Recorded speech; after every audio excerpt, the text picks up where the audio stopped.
कलाम ही है जो हमें जिंदा करता है, तकवीयत देता है और संभाल कर रखता है। हालेलुया। जब हम कमजोर हो जाते हैं, गिरने लगते हैं, टूटने लगते हैं, तो बुजुर्ग रूहुल कुद्स हमें संभालता है खुदा के कलाम के जरिया से। आमीन। मिसाल के तौर पर अगर हमारा बच्चा बीमार है तो बुजुर्ग रूहुल कुद्स हमें कलाम से संभालेगा, हमारे अंदर हमें याद दिलाएगा कि खुदा के कलाम में लिखा है वो तुझे तेरी सारी बीमारियों से शिफा बख्शता है। यानी वो कलाम से हमें संभालता रहता है। अगर हमारे पास रुपया पैसा नहीं है तो खुदा का पाकलू हमारे अंदर कलाम डालेगा कि खुदा के कलाम में लिखा है कि खुदा तेरी सारी जरूरियात को क्या करेगा, पूरा करेगा।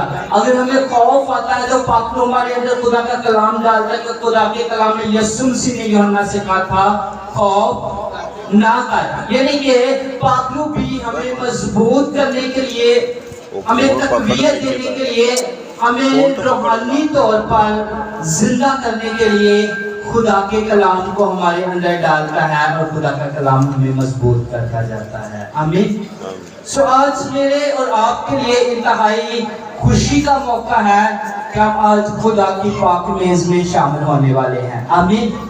तो हम इसी मौजू पर खुदा के कलाम को सीखेंगे कि जो हम पाक मेज यहाँ पर लेते हैं, हम खुदा यीशु मसीह के खून और बदन को लेते हैं, तो हमें क्या फायदा पहुँचता है और कौन है जो उसे ले सकते हैं। इसके लिए मेरे साथ मिलकर हवाला निकालें कलाम मुक़द्दस में से लूका की इंजील उसका 22 बाब और उसकी 17 आयत से लेकर 20 आयत के आखिर तक मैं खुदा के कलाम में से पढ़ना चाहूँगा अपनी और आप सबकी नसीहत के लिए।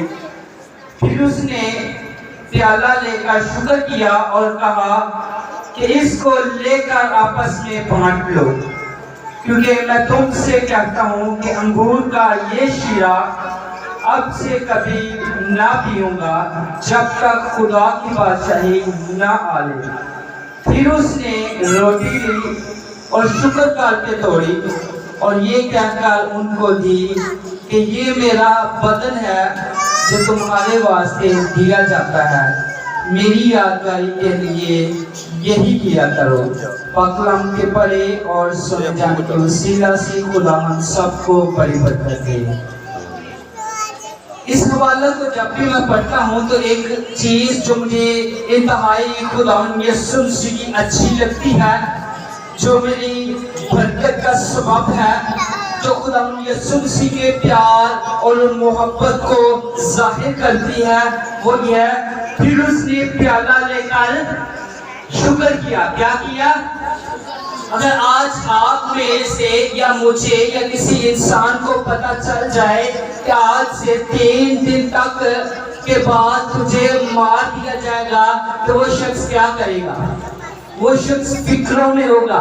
वो ये नहीं कहेगा कि मुझे तुम्हारी फिक्र है, वो कहेगा तुम मेरी फिक्र करो। लेकिन यीशु मसीह को पता था कि ये जो खून और बदन मैं इन्हें दे रहा हूँ, ये 3 दिन के बाद मैं सलीब पर जाऊंगा, और ये जो मुकाशफा मैं इन्हें दे रहा हूँ, ये 3 दिन के बाद जब मैं सलीब पर हूँगा तो फिर ये मुकाशफा खुलेगा। अभी तक शागिर्द भी हैरान थे कि कैसे हमें अपना खून और बदन देगा। तो यीशु मसीह पहले प्याला लेते हैं और क्या करते हैं? शुक्र करते हैं खुदा का। शुक्र करने का मतलब है किसी के एहसान की तारीफ करना। इसका मतलब है वो अपने बाप की इस बात में भी तारीफ कर रहा था कि वो उसे इस खिदमत के लिए ले रहा है। हालेलुया।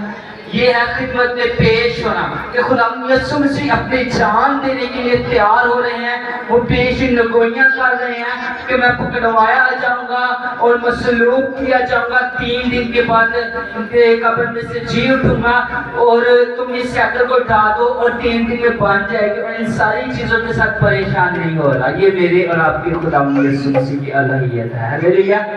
फिक्र नहीं है, क्योंकि यीशु जानता था कि मैं बाप में से निकला और बाप में से आया हूँ, और मेरा बाप के पास इतनी कुदरत है कि वो मुझे 3 दिन मुर्दों में से زندہ کر لیا. اس لیے میرے اور آپ کے خداوند یسوع مسیح کو فکر نہیں تھی. اور دوسری بات یہ ہے کہ اسے پیار تھا میرے اور آپ کے لیے. اگر خداوند یسوع مسیح مصلوب نہ ہوتے تو میں اور آپ آج اس چرچ میں خدا کے کلام کو آزادی کے ساتھ نہ سیکھ رہے ہوتے. یہ بات مجھے بڑی برکت لگتی ہے کہ جب اس نے پیالہ لیا تو کیا کیا ہے؟ شکر کیا. اب کھانے کے ٹیبل پر بیٹھے ہیں, شاگرد بیٹھے ہیں, خدا یسوع سے پیالہ لیتے ہیں, کیا کہتے ہیں؟ شکر کر کے کیا کہا کہ اس کو لے کر آپس میں بانٹ لو, تقسیم کر لو. اس کا مطلب ہے کہ خدا یسوع مسیح ہمیں ہماری جو برکتیں ہیں انہیں ایک دوسرے کے ساتھ شیئر کرنے کی اجازت دے رہے ہیں. ہاللیلویا. اور اس کے بعد کیونکہ میں تم سے کہتا ہوں کہ انگور کا یہ شیرہ اب سے کبھی نہ پیوں گا جب تک خدا کی بادشاہی نہ آلے. کیا نہ آلے؟ جب تک خدا کی بادشاہی. اس کا مطلب یہ ہے کہ خداوند یسوع مسیح انہیں کہنا یہ چاہ رہے تھے کہ آج جیسے میں الفاقت آپ سب کے ساتھ رکھ رہا ہوں, اپنے شاگردوں کو کہنا یہ چاہتے کہ جیسے میں آج آپ کے ساتھ رفاقت رکھ رہا ہوں, اس کے بعد ایسی رفاقت اسی وقت ہوگی جب میں باپ کی بادشاہی میں ہوں گا اور آپ سب میرے سامنے ہوں گے. یہ رفاقت اسی وقت ہوگی, دوبارہ ہم اکٹھے کبھی بھی نہیں بیٹھ گئے. تو یہ ثابت ہوا جب ہم مکاشفہ کی کتاب میں پڑھتے ہیں کہ یوحنا نے دیکھا کہ 12 تخت, برہ کے سامنے کتنے تخت ہیں؟ 12 تخت ہیں, اور ان 12 میں سے 12 شاگرد تھے اور قوم بنی اسرائیل کے 12 قبیلوں کے سردار تھے, وہ 24 بزرگ تھے. اور یہ جو بات خدا یسوع مسیح نے کہی تھی وہ پوری ہوتی ہوئی ہمیں نظر ہے. یہ رفاقت ٹوٹی کب؟ یہ فسح کے موقع پر, اور کامل کب ہوئی؟ جب یوحنا خدا یسوع مسیح مر گئے اور یوحنا دیکھ رہا کہ 24 بزرگ خدا باپ کے پاس بیٹھے ہوئے. تو یہ بات پوری ہوئی کہ یہ رفاقت, اس انگور کا یہ شیرہ اب سے کبھی نہ پیوں گا جب تک خدا کی بادشاہی نہ ہو لے. تو یہ رفاقت اس وقت پھر دوبارہ قائم ہوئی. 12 شاگرد خدا یسوع مسیح کے پاس ہمیں نظر آتے ہیں. اور اس کے بعد 19ویں آیت جب ہم پڑھے تو پھر اس نے روٹی لی اور شکر کر کے توڑی. کیا کر کے توڑی؟ یہاں سے ہم یہ بھی سیکھ سکتے ہیں کہ شکر کرنا میری اور آپ کی برکت کے لیے کتنا امپورٹنٹ اور اہم جز ہے ایک مسیحی کے لیے. وہ پہلے پیالہ لیتے ہیں, پھر شکر کرتے ہیں, پھر انہیں بتاتے ہیں کہ یہ میرا خون ہے جو تمہارے لیے بہا دیا جائے گا. اس کے بعد کوئی فکر نہیں, کوئی پریشانی نہیں ہے, وہ خوشی کے ساتھ سب کچھ کر رہے ہیں. اور اس کے بعد کیا لکھا ہے کہ پھر اس نے روٹی لی اور شکر کر کے توڑی. ہمیں اس کا مطلب ہے کہ ہمیں مسیح کے لیے جتنی بڑی خدمت بھی ملے ہم نے شکر کر کے کر لی ہے. آمین.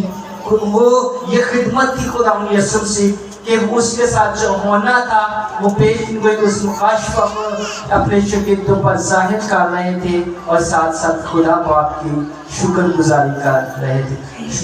شکر گزاری کر کے توڑی اور یہ کہہ کر ان کو دی کہ یہ میرا بدن ہے جو تمہارے واسطے دیا جاتا ہے, میری یادگاری کے لیے یہی کیا کرو. آمین.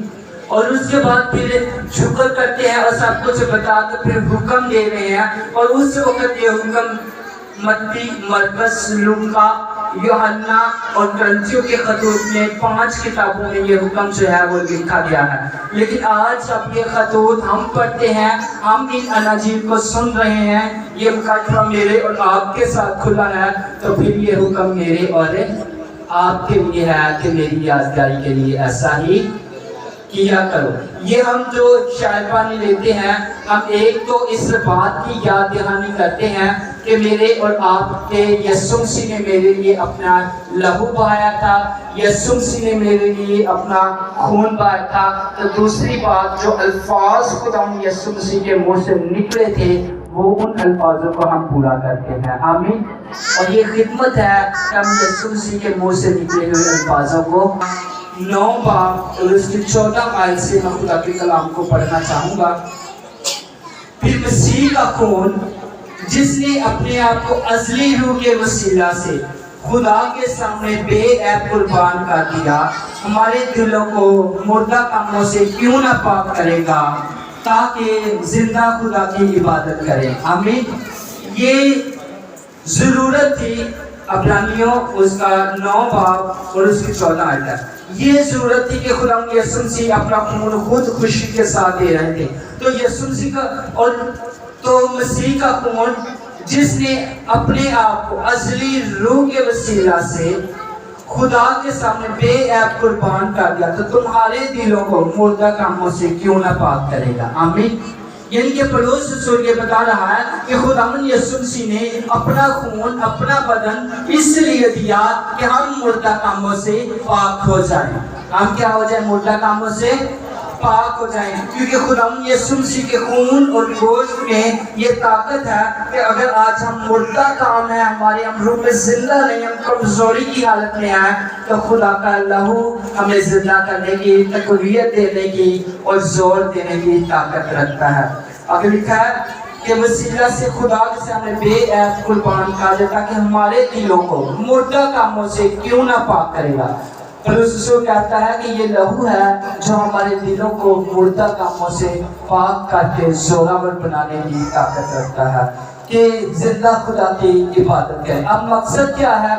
खुदा का मकसद क्या था कि खुदा यीशु मसीह का लहू बहाया जाए, हम मुर्दा कामों से आजाद हों और फिर करें क्या? खुदा की इबादत करें। ये मकसद था खुदा का, अपना लहू बहाने का, खुदा यीशु मसीह को मसलूब करने का जो मकसद था, वो पहला मकसद ये था कि हम नजात पाएं। और यहाँ पर जो मकसद लिखा गया है वो है कि हम जिंदगी पाएं और खुदा की इबादत करें। और ये हो नहीं सकता कि हमने अपने ऊपर खुदा यीशु मसीह का लहू लिया हो और खुदा हमारे गुनाह माफ ना हो। ये कभी भी हो नहीं सकता। हमारे गुनाह जितने मर्जी किरमजी हैं, बड़े हैं, पुराने हैं, जैसे भी हैं, लेकिन जब हम यीशु मसीह का लहू अपने ऊपर ले लेते हैं तो खुदा पाक को तरस आ जाता है और वो हमारे सारे गुनाह माफ करता है। आमीन। ये शायद जब हम लेते हैं तो इस ईमान से लेते हैं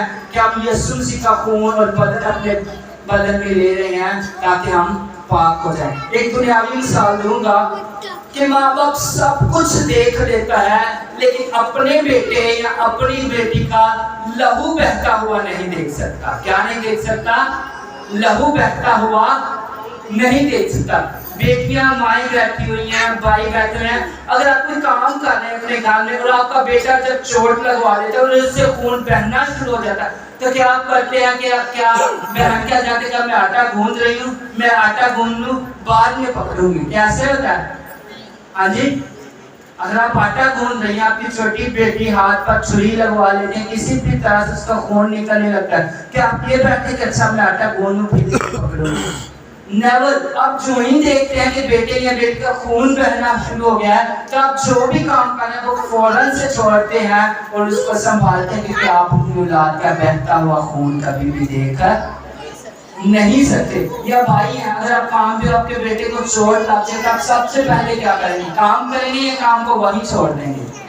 काम को वही छोड़ देंगे, क्योंकि माँ बाप के अंदर ये फितरत है कि वो अपने बच्चों का बहता हुआ खून कभी भी देख नहीं सकते। तो इसी तरह जब आपके ऊपर खुदा बाप की नजर होगी और आपने ईमान से यीशु मसीह का लहू ले लिया होगा, तो खुदा अपने बेटे यीशु के लहू को भी देख नहीं सकता। और जब वो देखेगा कि इस भाई ने मेरे प्यारे बेटे यीशु मसीह का लहू अपने ऊपर लगा लिया है, तो फिर उसे तरस आएगा और जितने भी आपके गुनाह होंगे यीशु के नाम में माफ हो जाएंगे। ये यीशु के नाम की कुदरत है कि खुदा बाप यीशु का लहू भी देख नहीं सकता, क्योंकि उसने कहा ये मेरा प्यारा बेटा है।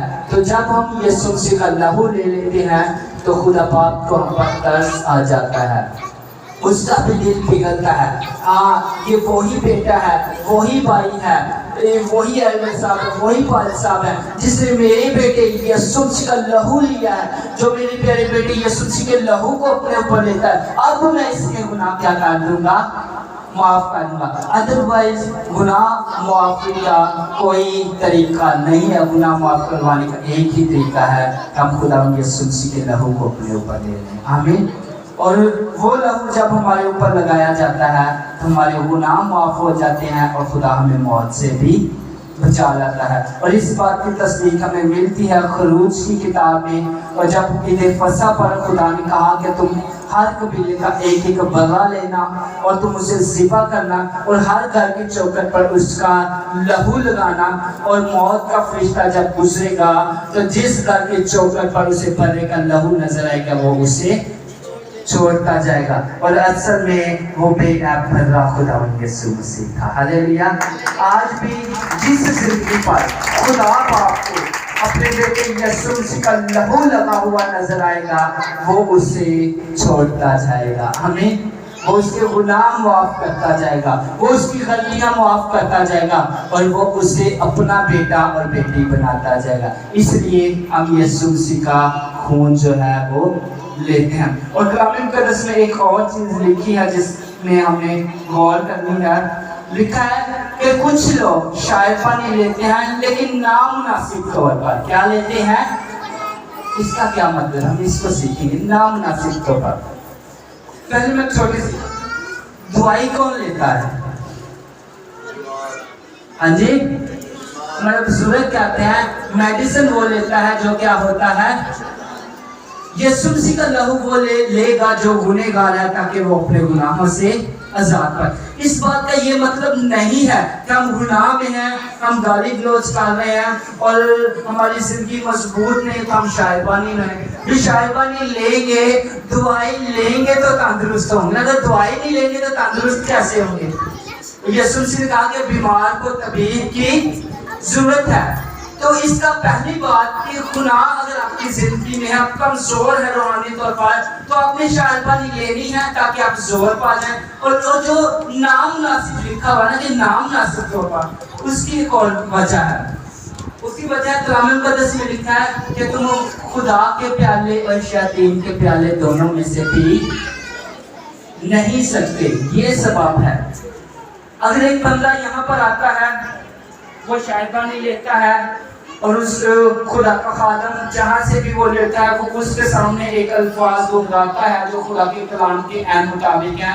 यीशु मसीह का क्या कहता है खादम अपने साथ, यीशु मसीह का लहू। और फिर वो दूसरा जुमला जब वो रोटी लेता है तो दूसरा जुमला दोहराता है जो यीशु मसीह ने खादम को इख्तियार दिया हुआ है, यीशु मसीह का बदन। और जो सामने वाला शख्स ले रहा होता है वो कहता है आमीन, मैं उसे कबूल करता। अब यहाँ पर हमने यीशु मसीह का बदन ले लिया, यीशु मसीह का लहू ले लिया और हम बाहर जब जाते हैं तो हम सदके की चीजें लें, हम दरबारों से खाएं और हम मुख्तलिफ मबूदों के जो खैर खराब है उससे लेकर खाएं तो ये मुनासिब तौर पर है, ये नामुनासिब तौर। इससे खुदा हमें क्या करता है, मना करता है। अदरवाइज गुनाहगार शायबानी लेगा तो वो गुनाह से पाक होगा ना, बीमार मेडिसिन लेगा तो वो तंदुरुस्ती पा जाएगा। नाम नासिब ये है कि हमारा बदन क्या है, रूह कुद्स का, हमारा बदन क्या है, रूह कुद्स का, रूह कुद्स का घर है। और जब हमने इस बदन में यीशु मसीह की कुर्बानी डालेनी है तो इसके बाद किसी और कुर्बानी को भी हम डालेंगे तो ये नामुनासिब है। क्या ये मुनासिब है कि हम इसी बदन में यीशु मसीह की कुर्बानी डाल लें और इसी बदन में हम बैलों और बछड़ों की कुर्बानी भी डाल लें तो ये नामुनासिब है। इन्हीं हाथों से हम शायबानी ले लें, कहें यीशु का बदन भी दो, मेरा हक है, यीशु ने मेरे लिए अपनी जान दी। हम बाहर से कहते हैं ना, खादम सिखाते हैं भाई जब शायबानी लेने के लिए जाना है तो दिलेरी के साथ जाना है, शर्माना नहीं है, दिलेरी के साथ जाना है, क्योंकि आपके यीशु ने आपके लिए लहू बहाया, किसी और के लिए थोड़ी बहाया, तो आपने दिलेरी के साथ जाना है। और हम यहाँ पर बड़ी दिलेरी के साथ जाए अपने जिस्म में ले रहे हैं, यीशु मसीह के खून और बदन को ले रहे हैं, तो इसके बाद हमें किसी खैरात की चीज को या किसी और मबूद की कुर्बानी को लेने की जरूरत नहीं, क्योंकि यीशु मसीह की जो कुर्बानी है वो काफी है। हालेलुया। तो ये नामुनासिब है, ये चीजें नामुनासिब है। हम यहाँ से भी लें और बाहर से जाके भी लें, गैर मबूदों से भी जाकर लें और दरबारों से भी जाकर लें, ये फिर नामुनासिब होगा। अदरवाइज गुनाह